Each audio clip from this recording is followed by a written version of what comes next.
Litre gas বা gas কোম্পানিগুলো কিন্তু ক্যাশ টাকা নেয় না সেখানে।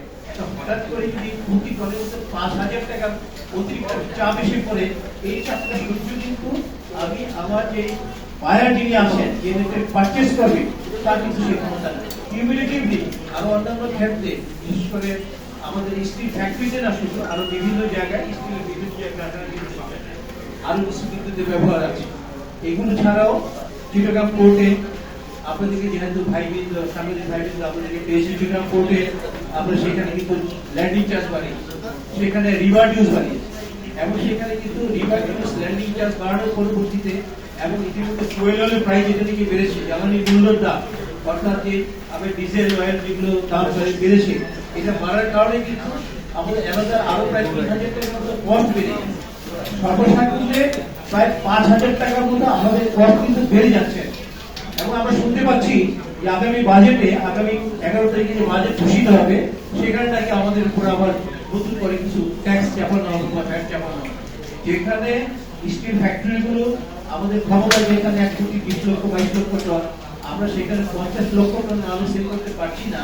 সেখানে এই ক্রাইসিসের মধ্যে যেখানে আমরা আবুলুবু খাচ্ছি, আমরা মানে ব্যাংক আপ হয়ে যাওয়ার মতো অবস্থা হয়ে গেছে আমাদের, আমরা অতি কষ্ট করে আমাদের পুঁজি ভেঙে ভেঙে আমরা ফ্যাক্টরি চালাচ্ছি, সেখানে এই পর্যায়ে এসে যদি হঠাৎ করে যদি প্রতি টনের মধ্যে 5,000 টাকা অতিরিক্ত চাপ এসে পড়ে, এই চাপটা সহ্য কিন্তু আমি আমার যে বায়ার যিনি আছেন, যে পারচেস করবে, তার কিন্তু সে ক্ষমতা নেই।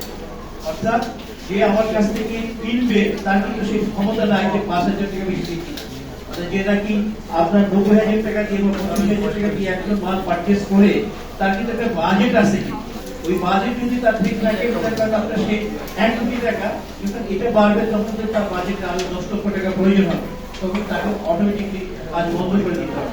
যেখানে সিকিউরিটি মানে ব্যাংক গ্যারান্টি নেওয়ার কথা, সেখানে ব্যাংক গ্যারান্টির পরিবর্তে সেখানে আমাদের ক্যাশ টাকা নিয়ে থাকে, এবং এই যে ক্যাশ টাকা যেটা নিয়ে থাকে, এটা কিন্তু অন্যায়। এবং আপনারা জানেন যে লিটার গ্যাস বা গ্যাস কোম্পানিগুলো কিন্তু ক্যাশ টাকা নেয় না, সেখানে 1/3 ক্যাশ নেয়, 2/3 আমরা ব্যাংক গ্যারান্টি দিয়ে থাকি।